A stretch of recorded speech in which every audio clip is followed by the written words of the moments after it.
Hello, everyone. Welcome to the Council of Trent podcast. I'm your host, Catholic Answers apologist and speaker, Trent Horn.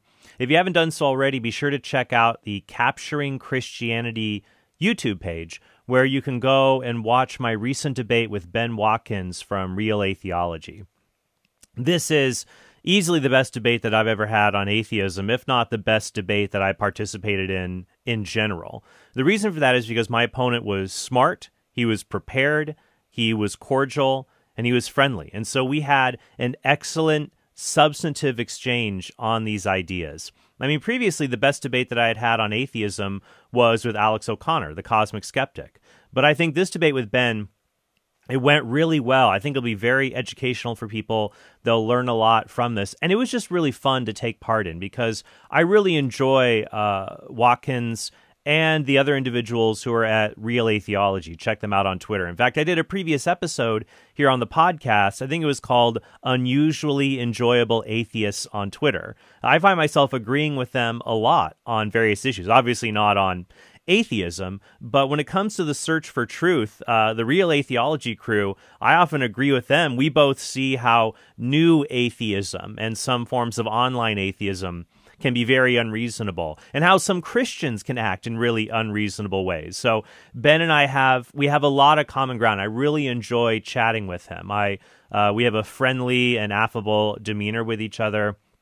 And so that's why I think this debate went so well, because Ben and I already get along really well. And I hope that we can do future events with one another. And I think you'll see that in today's episode, because before the debate, this was in Houston, last Friday, I think, it kicked off the Capturing Christianity conference. So at the hotel where Ben and I were staying at, we did an interview just really an hour before we had to drive down to the venue to do the debate with one another. And I let Ben interview me about philosophy of religion, the arguments for and against the existence of God. And so it was nice to answer the really interesting questions that he had for me. So I think you'll learn a lot from this interview where Ben sits down and he throws the questions at me. But as I said, don't forget to check out the debate that's already up. Next week, I will post the debate on my YouTube channel, and I'll offer a debrief of the debate with some of my thoughts about the issues that were raised with John DeRosa from the Classical Theism podcast. So next week, I'll have the debate and the debrief here on this channel. Go check it out if you haven't already seen it. But for now, here's my pre-debate interview with Ben Watkins. Hello, everyone. My name is Ben Watkins, and I am the host of Real Theology, a philosophy of religion podcast. And I'm here with my good friend, Trent Horn of Catholic Answers. Trent? Howdy, Ben. Good to be here. So we are on about a couple hours away from our debate. I know. With Capturing Christianity. We're both really, really excited. We're both excited to show everyone the finished product of the fruits of our labors. But before we did that, we wanted to have kind of an impromptu interview and ask some questions about the philosophy of religion. So one of my favorite questions to ask people is, why philosophy of religion, Trent? Because we do philosophy of everything. That is what philosophy is. Today at lunch, it was a delightful lunch, actually. First, because we had fajitas, and second, because we were sitting with Josh Rasmussen, who is an excellent Christian philosopher. He teaches at Azusa Pacific University. And we were talking about philosophy. He teaches intro to philosophy classes. And I told him, it'd be hard to see, because I've been to intro philosophy classes where the students think they know more than the teacher. Oh, yes. And that would just be, it'd be irritating. But he helps them to see that philosophy is not really, I think that's something we all came to agree on when we were talking, is that philosophy is not just like one subject among others. It's really just a way of thinking about the world. And because it's a way of thinking about the world, rather than a body of knowledge to understand, you can apply it to anything. So we have philosophy of law, philosophy of science, philosophy of art. And of course, then, if religion, you apply philosophy to anything that's important. So if something is important, anything that affects someone's life, you would apply philosophy, which is just thinking carefully and critically about it. And religion is an important thing to people. Even the new atheists would have to admit, even if they think religion is bunk, they'd have to admit to many people religion is important. So therefore, we ought to do philosophy of it and critically examine it.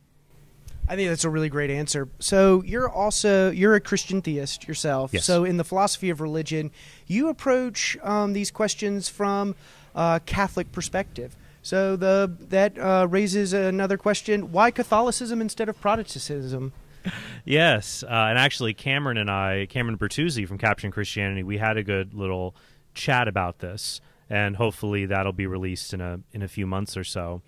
But for me, once you come to believe that God exists and that God has revealed himself in the person of Jesus Christ through his resurrection from the dead, then the next question for me is, what is my authority? Where Jesus is the revelation of God, where I want to follow his authority, where did that go? And when I look at the biblical and historical evidence, I cannot accept the Protestant view that it is encapsulated solely within a written set of writings, 66 books, sola scriptura. And one reason I actually didn't get to this in the interview with Cameron, it was always in the back of my mind and it didn't make it out to say to him, was that it would be odd to me if that is what God intended for sola scriptura to be a norm, and yet the written word was not common for people for another 1,500 years. Like, it seems to me that God chose to reveal himself in a kind of organized religion at the point when humanity had evolved the ability to sustain cultural traditions for a long period. So, if God had revealed himself in an organized way to human beings 30,000 years ago, that might not have existed to the present day because civilization had not developed yet. So it seems to me if God waited just to give organized religion once civilization had developed, if sola scriptura was going to be the foundational element for his newest revelation, the final revelation, he would have done it when the written word was accessible and literacy was widespread. So that didn't make sense to me, but rather an apostolic succession, a single church Jesus established, hierarchical, enduring, and all of that making sense within the Catholic framework, among many other things, doctrine and also aesthetic reasons, lower on the bar there, but still important. But yeah, and all of that's in my book, Case for Catholicism, for listeners who are interested in more.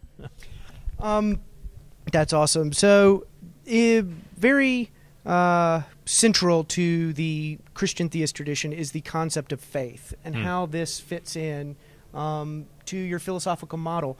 Right. And you mentioned the philosophy of science earlier. Yes. So how do you understand the concept of faith? And one of the standing questions in the philosophy of religion is, how does it relate to science? Do you think that they're in tension, or do you think that they're compatible?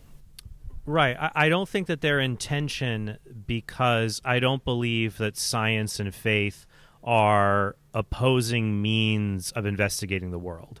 I do not believe faith is a means of investigating the world at all. I take faith to be confidence in a particular proposition. That's all I take faith to be. Now, that's in a broad sense. Mm-hmm. Now, the Catechism of the Catholic Church teaches in paragraph 1814 that faith is also a theological virtue of believing what God has revealed, and God moves people to accept certain beliefs about him, though you ultimately cooperate with it. But I don't like this idea that, well, one group of people, atheists or freethinkers, non-religious, use science to figure out the world, and religious people use faith to figure out the world. To me, once again, yes, faith is essentially confidence in a proposition. So, for example, you have that George Michael song, I've got to have faith to faith to faith. I've got to have faith to faith to faith. That is not a hymn. He's talking about having trust in a particular person in a relationship. And because some atheists will say, well, no, science and faith are different because if you had enough scientific evidence for a proposition, you would not need faith. And I would say that's not true, actually. When you have scientific evidence that a vaccine works or scientific evidence that a parachute will properly deploy, you can have all that evidence, but you still have to trust it and make a decision to allow that needle to be injected into your arm or to pull the ripcord and jump out of the plane. So I think that even when people say, oh, well, there's people, they don't believe in science, they believe in God by faith. I don't think they really do that. What I think they believe in is that they have put confidence in things like God revealed himself to me in prayer or through the natural world, or having just knowing God exists by faith is the same as saying, well, I know God exists by trust. Well, by trust in what? So even people that are very have a underdeveloped, foundation for what they believe, it's not just I believe because I believe. It's usually because I trust prayer, personal experience, the Bible, familial testimony. They do trust something, and other people misinterpret that. Like they'll trust a religious system, like the Bible, and say, oh, well, they just take it on faith because faith to them just means religious system. No, they have confidence in certain kinds of things that have a religious context to them. So I don't think they're in tension because they're two different things. So now that we've put a concept of science and faith on the table, and we're going to concede that they're compatible, there's a tradition in Christian theism called natural theology. Yes. So how do you think natural theology plays in? Is that so? If we're not going to believe that God exists through faith alone, is this where natural theology steps in? Yes. So, and as I said before, even people who believe by faith alone, I would say that they are just putting their trust in something, even if it's just the presupposition that God exists. They put their trust in that presupposition. So the question is, where would natural theology fit into this? I would also say, by the way, that with science has to proceed by having faith in certain things like axioms, the uniformity of the laws of nature. So faith is not just a religious concept. We all have to put trust or confidence, even in our own veridical sense perception, that it is accurate. Now, in natural theology is a subset of theology, which is the study of God and of revelation. Natural theology is a subset that puts forward a rational defense of the Christian faith. Natural theology seeks to show what one can establish by reason about God. And that would be objective. So, for example, someone could have faith in a private experience of God and come to learn that God is the creator of the universe and maybe is all good even from that personal experience. That would not be natural theology because you and I don't have access to that personal experience. But natural theology would say, well, there are objective things we can look at and say, what do they tell us about God and his relationship to the world? So, for example, while the content of a private experience may not be a part of natural theology, the fact that religious experiences happen is a part of natural theology. Say, well, we do know observation. Yes, we observe that people have religious experiences. What can we gather from that? And then from there, people will engage in natural theology in different ways. So some people will make deductive arguments based on self-evident principles in the world to the existence of God and discern attributes. Other people might make inductive arguments and say we observe these different things in the world, and putting all of them together makes God's existence more likely than not. So natural theology is practiced in different ways, but it's premised on the idea one can, even you or I, an atheist or a Christian, could look at objective things in the world and infer whether they lead to the existence of God, a God with the traditional attributes of theism. So now time to field you a fun question. Yeah, of course. So what's your favorite argument in natural theology? My favorite argument for theism, I should say. Sure, yeah. It's hard to pick a favorite argument. It's like asking what's your favorite child. You don't want to make the other ones feel bad. I don't know, because I like them in different ways, and each one has strengths and limitations. So there are some that are stock arguments I think are very strong. Those will be arguments I'll be sharing in our debate tonight. There are others I find to be fascinating. They'd be like my, it's like asking what's your favorite relative. Well, I have an uncle that's a total weirdo. I love him, but he's kind of a weirdo. I don't bring him out a lot. That's the ontological argument. I was about to say, I think you're talking about the ontological argument. Well, but even there, the ontological argument, sometimes my weirdo uncle makes a few good points. Yeah. I'm like, oh, well, I hadn't thought of it that way before. But I think for me, I prefer I have a favorite kind of arguments. I prefer deductive, metaphysical arguments that try to arrive at God from philosophical premises that can be known through observation, and through reflection we come to the knowledge of God.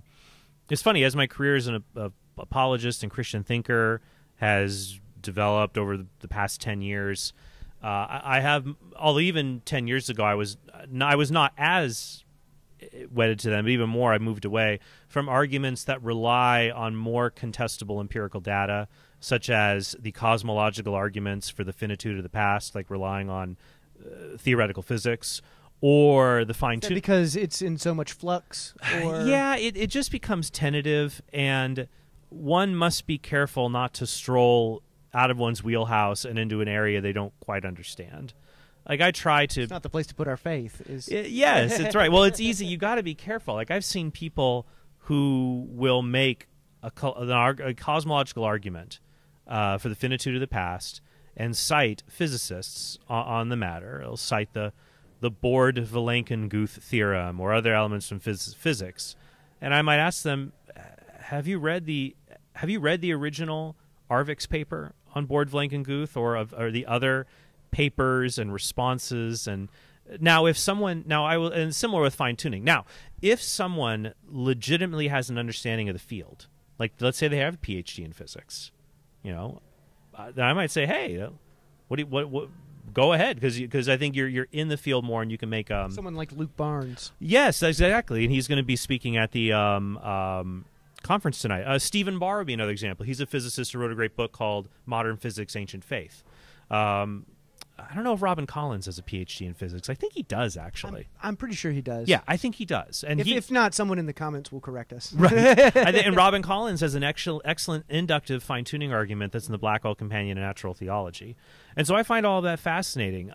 I would be concerned weighing in on it because it's not an area of expertise for me.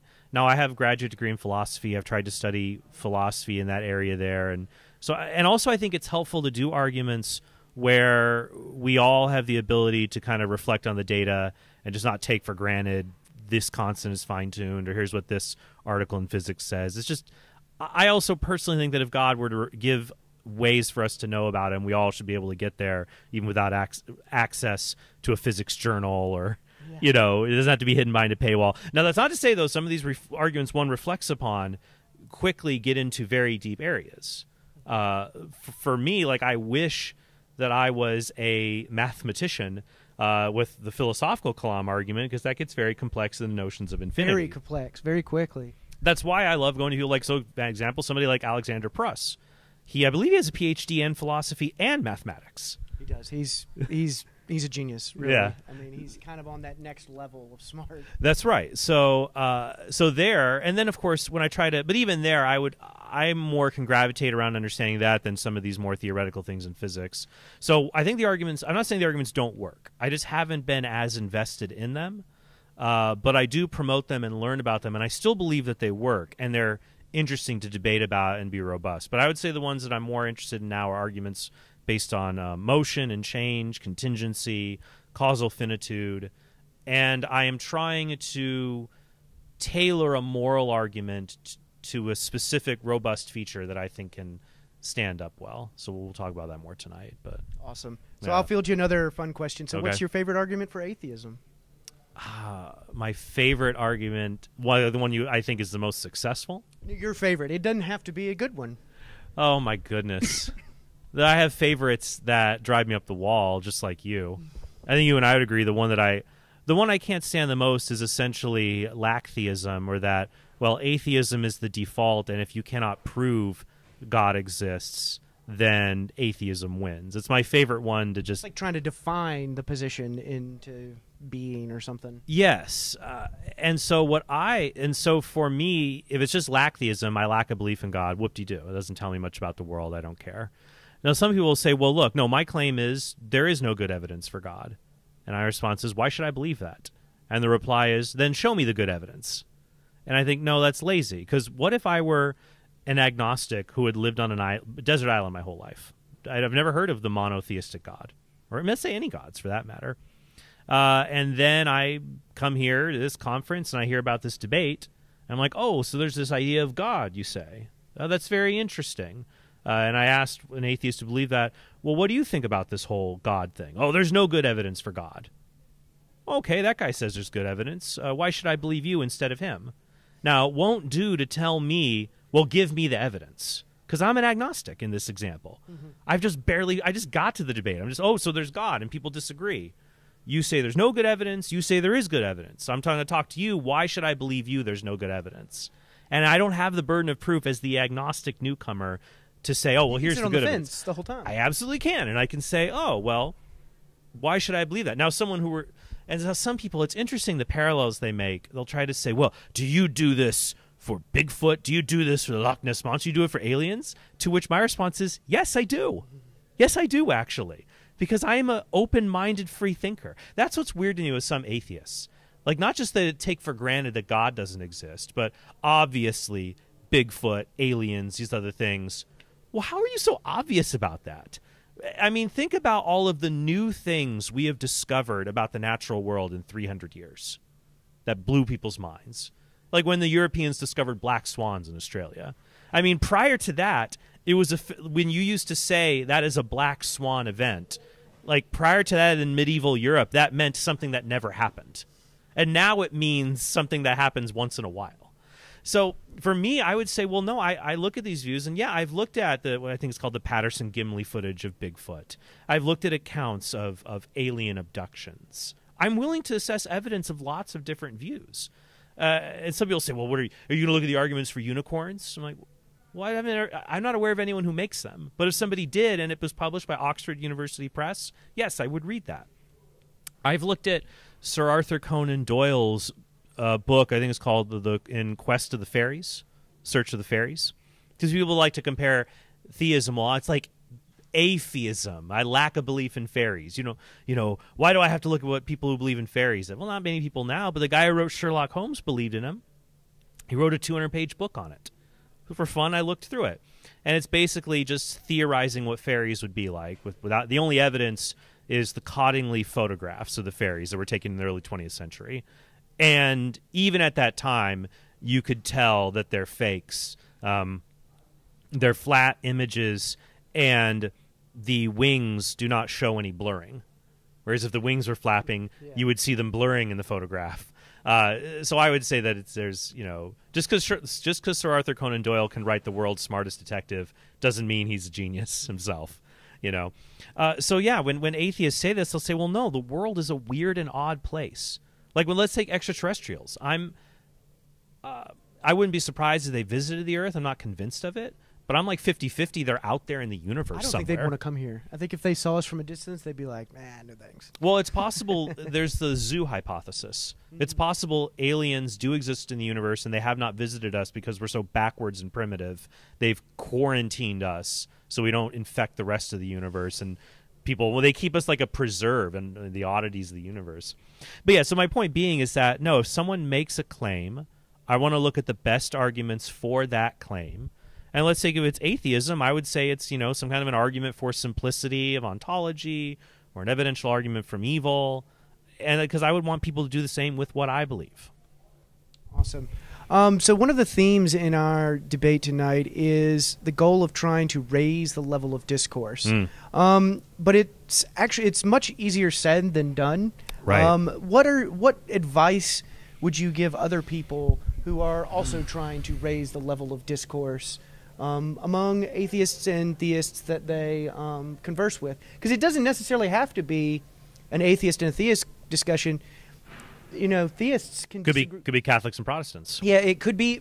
I certainly have a lot of infighting in the atheist camp as well. So yes. What are ways? Well, yeah, talk about how about atheists that believe veganism is an ethical obligation and atheists who don't. Exactly. How can all of us raise the level of these discourses? What do you think is the best advice to leave people with? And now that'll be the final question. I'll leave you with it. Yeah, sure.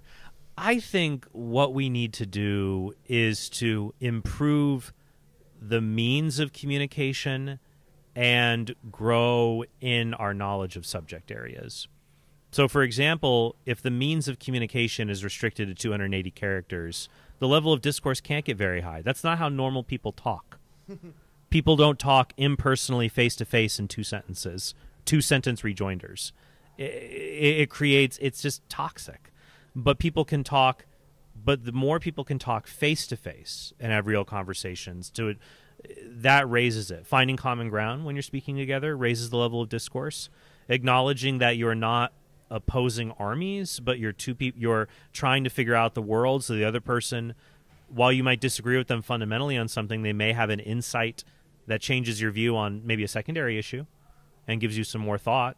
Maybe the person you disagree with, they'll show you that one of your arguments for your view is really bad, so you just don't use that anymore and use the other arguments. You're open to change and the dialogue being a two-way street. And then I think the more you learn about what you believe and what others believe, it makes the discourse less hostile. And I think here's what happens. People are committed to a belief, and they have a shallow defense of the belief. And they have kind of an understanding of what the other guy believes. But they're also nervous. They don't want to give up their belief. So this could be religious people. They don't want to be embarrassed. They want to be embarrassed. But this could be an atheist who just wants to eat meat and doesn't want to give that up for ethical veganism. And doesn't have a great defense for their carnivorous ways, and only has a shallow understanding of ethical veganism. And so they get hostile because they're threatened about a belief they care about, and they don't have a good firm grasp of it.